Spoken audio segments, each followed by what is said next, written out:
Hello friends, இப்போ நம்ம தோசைக்கு தக்காளி சட்னி வைக்கிறோம்னு வச்சாங்க. தக்காளி, பல்லாரி, பச்சை மிளகாய், கருவேப்பிலை, வத்தல், வெள்ளைப்பூடு, லைட்டாக இஞ்சி எல்லாம் போட்டு கல் உப்பு எல்லாம் போட்டு லைட்டாக வதக்கி விடணும்.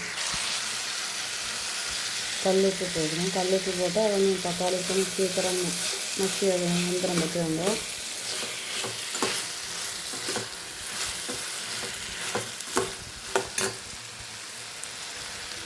கொஞ்சோண்டு புளி,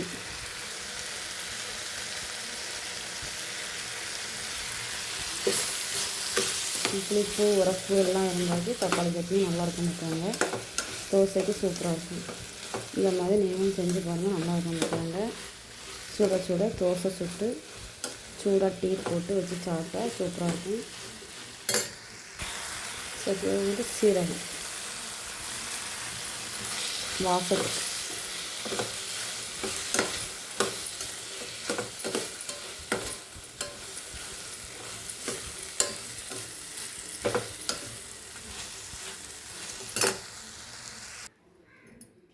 இப்போ நம்ம தோசை சுட போகிறோம்.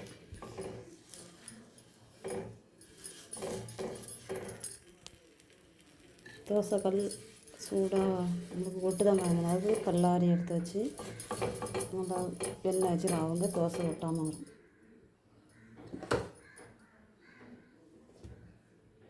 மாவு ஊற்ற போகிறேன்.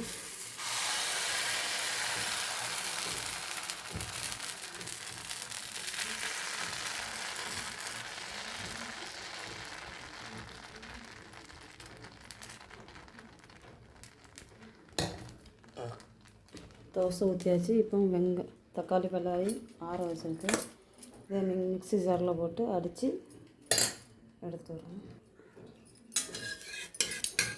தோசை அழகாக இருந்துச்சுன்னா அது வெங்காயம் போட்டுறாங்க. அது தோசை சூப்பராக இருந்துச்சுங்க. தக்காளி அரைச்சாச்சு. தக்காளி சட்னி தோசை வெந்தாச்சு.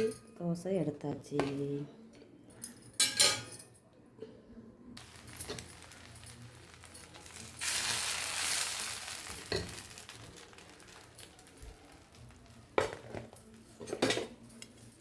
தக்காளி சட்னி எடுத்து இப்படி வச்சு அப்படி தொட்டு நம்ம சாப்பிட்டாக்கி அவ்வளோ டேஸ்ட்டாக இருக்கும்.